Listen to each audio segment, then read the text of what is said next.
Good morning or good afternoon.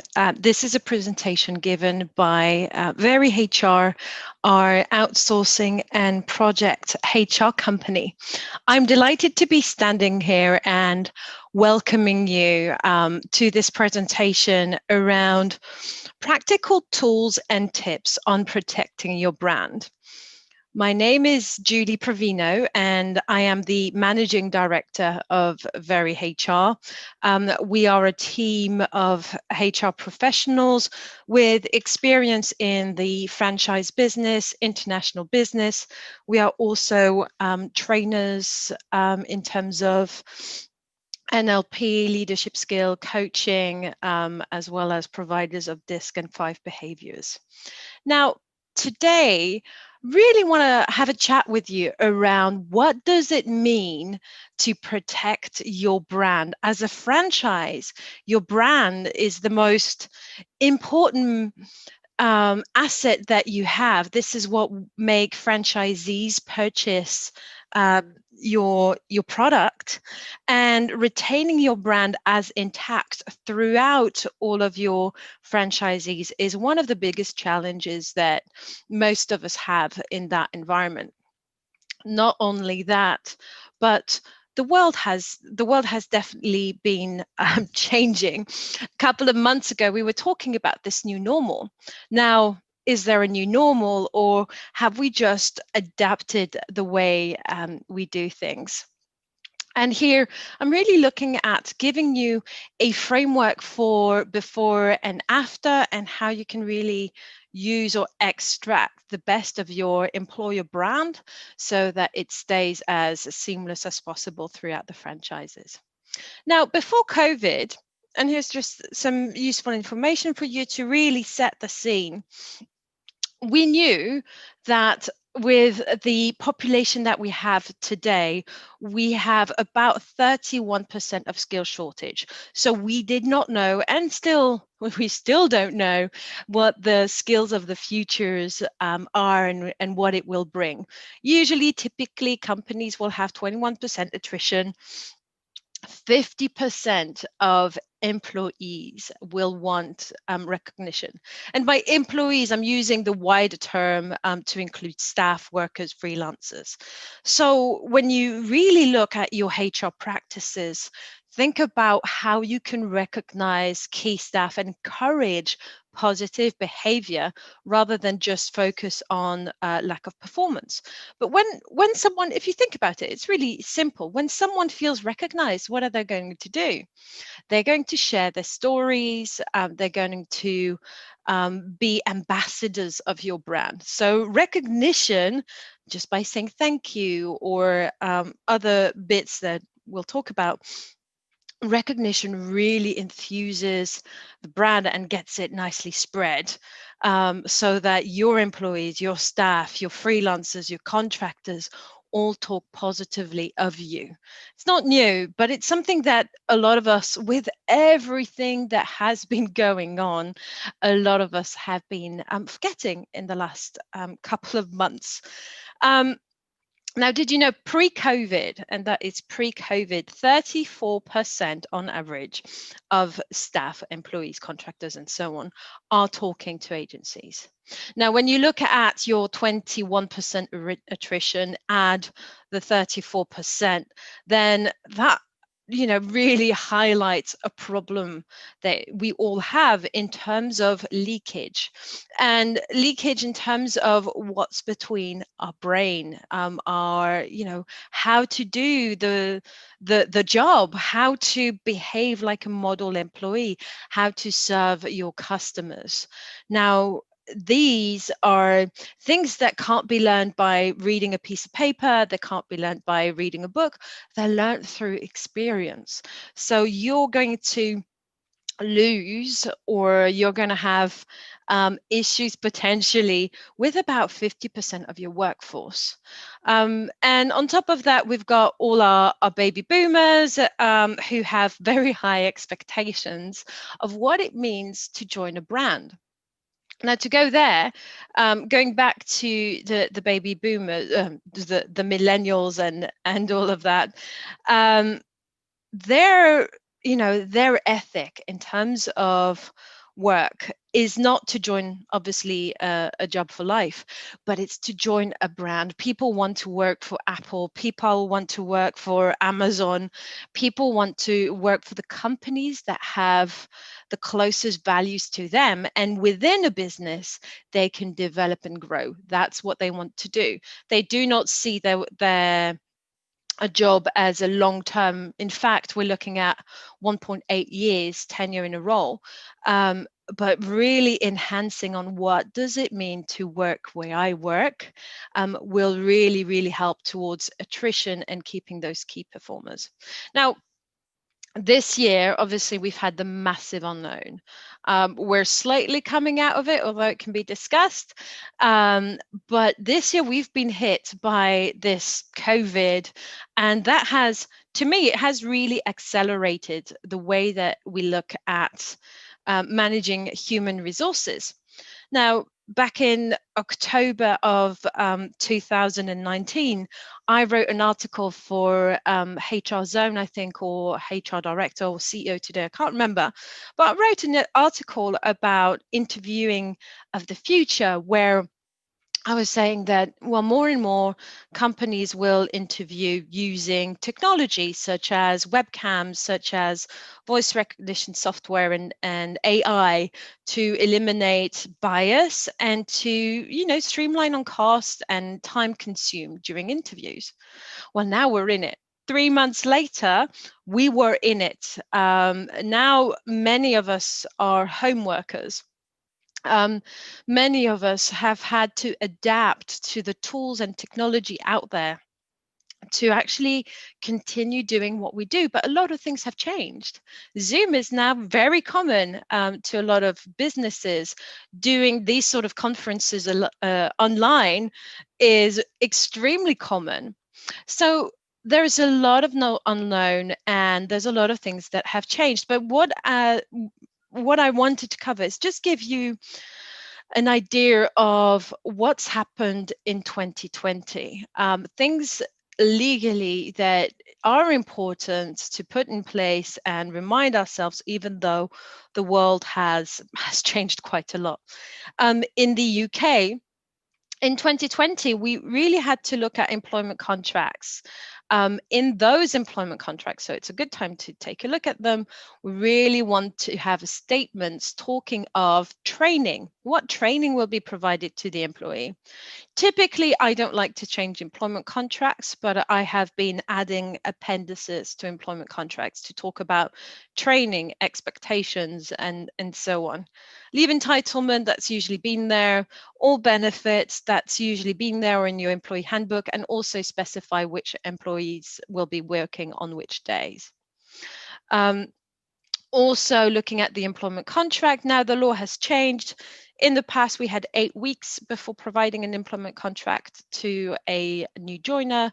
Now that has gone away. So from day one, someone will need to be receiving their employment contract.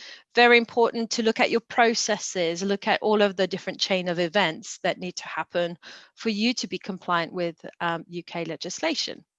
Same thing, holidays. We've changed the way we calculate holidays. Now we use 52 weeks, so the whole year, as a reference period instead of 12. Little bits that are quite important. Now, the most important piece, I think, that affects us in the franchise industry is really looking at IR35. And I've recorded an additional webinar like this one just on the topic of IR35, because it means quite a lot to us right now. So IR35 has been postponed. It's not off the agenda. It is planned for April 2021. And it's pretty much going to define which sort of employment agreement we have with our different partners. So really looking at contractors, freelancers, your own agreements with franchisees and so on. So right now, IR35 is only hitting public sector companies, but it's coming our way. So something to think about. There are also updates in parental bereavement and employment particulars, something to think about, and all of that is in ACAS. Secondly, something else that's going to be really important is Brexit. Brexit has come back on our agenda, and it's really important to look at staff that is of European descent. So people who do not have a British passport but previously were in the UK due to their European identity. Now, all of these individuals will need to run through or have the right to settle in the UK. There's a process. Very HR can give you access to that process if you do not have time. But in January 2021, so just in a couple of months, this is coming our way. So also something for you to think about and prepare. The best way to prepare, really, and this is what I do, is I attend webinars such as this one, which are given by lawyers or by HR professionals like myself. I also aim to spend a lot of time on the governmental websites, because these have got the step-by-step. And just keep an eye on what is going on in the world, on the news and so on, and just make sure that you comply as best you possibly can. So, is your franchise ready for what is to come? You know, do your employees, your staff, etc., really understand what this new change is and how you can make the best of these challenging times? The world has really changed. So, are the practices that you have adopted right now different to those that you had pre-COVID? And what is there to stay? You know, we're always here in a learning process and an ever evolving process. And what do we need to take on as, all right, this is our new normal, like we like to call it? So we know now that we're entitled to put employees on furlough, flexible or full time, up until March 2021. There is a lot of information out there now on HMRC, or payroll providers can provide additional information.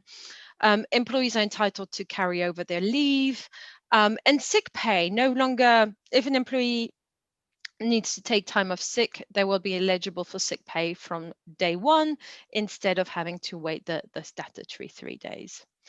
So moving forward, we still have some questions for those businesses that, you know, have not yet reopened, and for franchise specifically, if you're in a business to customer, there's a lot of things to continue thinking about, and I would say things that have become our new normal. Health and safety and mental well-being has become the biggest themes, I would say, in HR in 2020. So health and safety, obviously making sure you're COVID secure, but what will happen after? How do we foresee our businesses, and well, even our kids and all of that, taking measures for personal health and personal safety? There are more and more cases out there of people catching the virus from, you know, attending public places. There's a lot more talk, and this, I believe, will stay for longer, around the mental well-being. In the HR community, we've created functions now, employee well-being. So beforehand, we had organizational development, recruitment, your typical HR business partner, and now we have mental well-being in the larger company. So this is definitely something that is going to come to fruition and really really stick. So what are you doing for, you know, to enhance or to allow better staff mental health? mental well-being. Good grief. So things that you can think of is really focusing on I would say the one-to-many relationship that we have. Very HR, we have an app that we sell where we can produce videos that talk about working from home, how to sit at your computer, what to do when you're slightly stressed out, if you have medical insurance that you provide to your employees. You will see there are sometimes employee assistance programs. So it's forwarding that number so that employees who feel distressed can pick up the phone and have a chat with someone. Mental well-being, I would say, also encompasses the European community. For those of European descent, it's going to be, well, should I stay in the UK or should I go back to my country of origin? If I want to stay in the UK, then I need to go through the different processes and steps to get onto the settlement scheme. So for companies, it could be just around, hey, I understand you have a Spanish ID. Let me help you and give you the step-by-step guide for the settlement scheme. Just checking in on a one-to-one basis to make sure that people are all right, or giving your managers the authority to actually bring in that more human style in the process and really listen to your staff and what it is that they need and come up with solutions to support them. We at Very HR, we've been doing some work-life balance manifestos where we host meetings with teams, and we suggest different practices that we can all take on, such as enjoying a full lunch break, such as making sure you exercise once a day, specifically if you're home based, making sure that we have a buddy system so that we all look after each other, and providing lists of charities and support who can help employees. So we run this session with, here's some tips and tricks that you guys can agree on, and we get the team to agree on their manifesto, to agree on how they will work together. So not sending emails to each other at 6 o'clock at night or expecting someone to work at the weekend. That's something that you can self-regulate and get everybody working on together, finalize the document, and then just publishing it out. It will take you an hour and a half per team to get something like that done, but it really helps to get that spirit going, to get your brand, as a, this is a company I want to work for and I want to spend my time developing, even though times are pretty tough right now. So keep communication channels open, allow people to come in and speak with you, and don't assume that people will come to speak with you. You need to do this first step first. So the world has changed. And one thing that I always like to pull out when we do change management projects, and everybody's been in this change management project, one thing I really want to pull out is this graph here, the Kubler-Ross change curve. Every single person goes through these different steps: shock, denial, frustration, depression, experiment, decision, and integration when we go through change. So when I run redundancy programs for organizations, I understand that whether or not the person is affected by the redundancy program, everyone will go through these different steps. And people will go through these different steps at different speeds. So someone might go through the shock and decide that they're going to be all right, and it's an opportunity, and move on pretty quickly through those, whilst others might just get stuck at frustration, or really be affected and get depressed, have this lack of energy, and it is okay. And I think taking off this whole stigma of we change, oh, you've got a job, it's a, it's a no-brainer, be happy. I think an understanding of what people go through is critical in terms of bringing people back to the cause, bringing them back to your brand.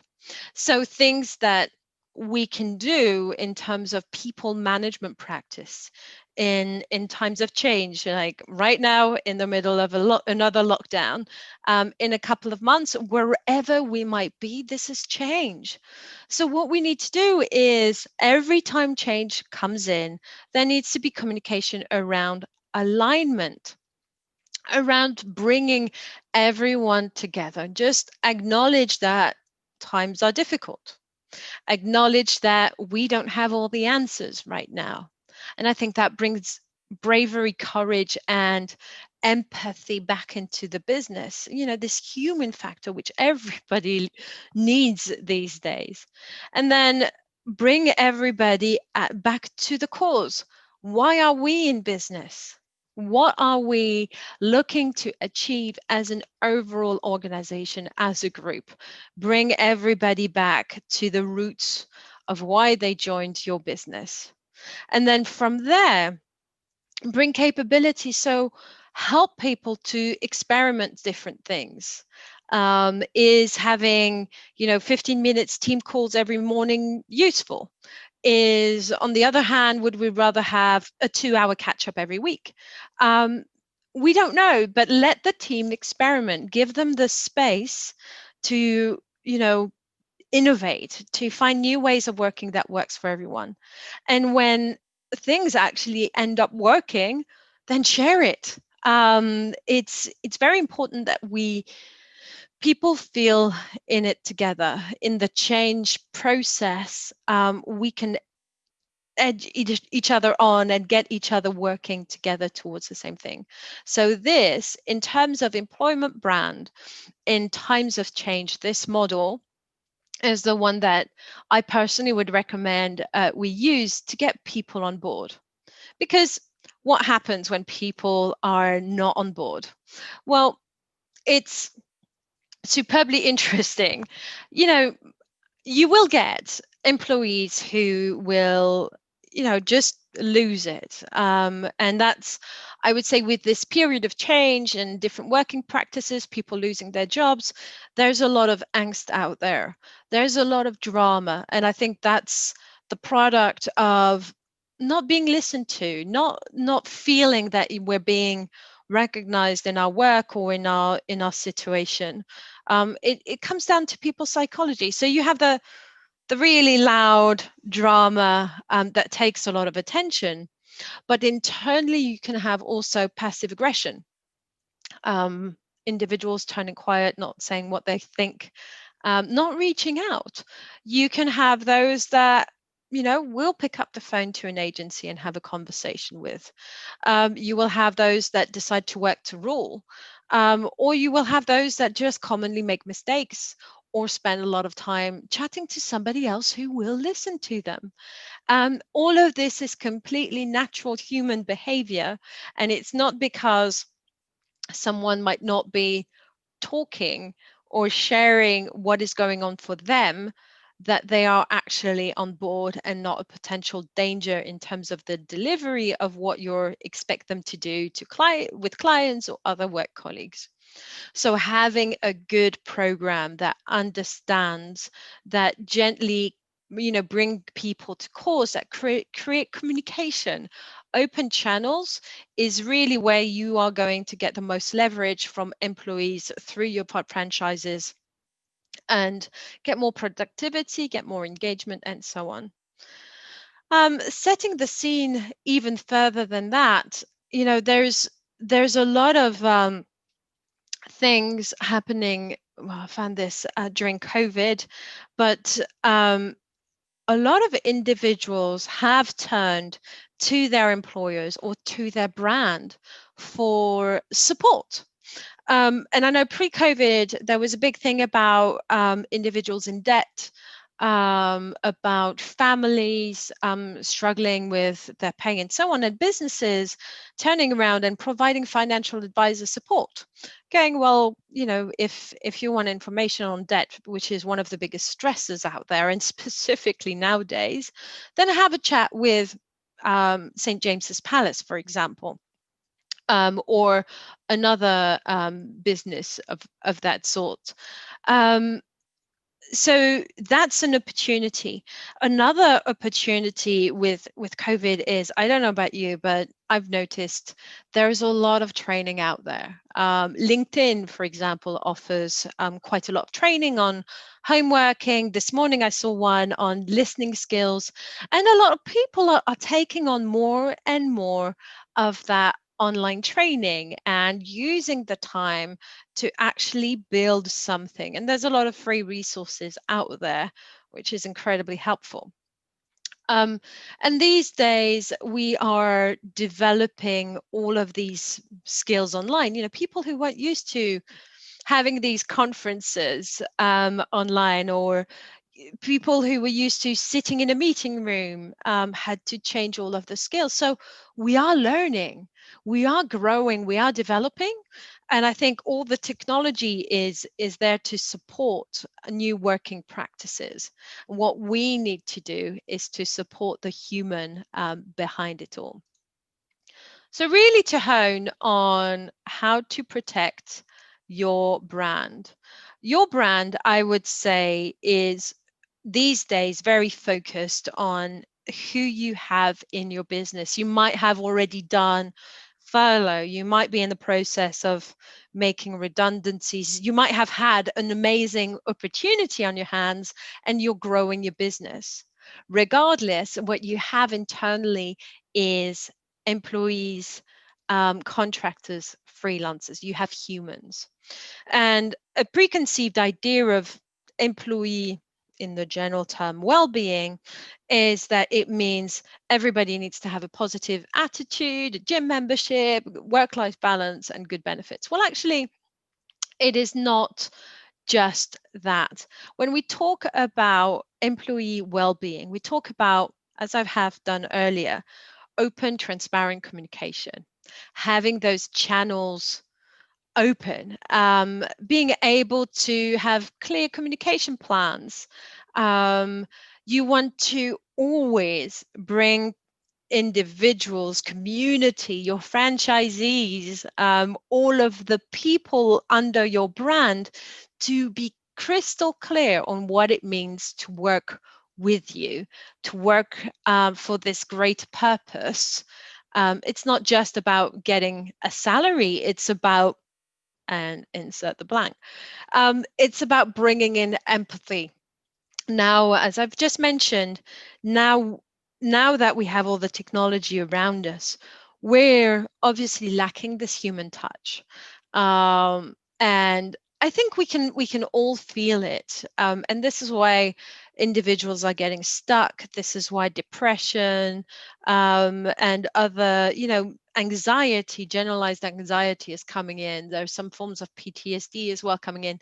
A lot of mental stuckness, as I like to call it, is coming in because a lot of us have been lacking this human empathy, innovation, creation, touch. We've all been lacking it.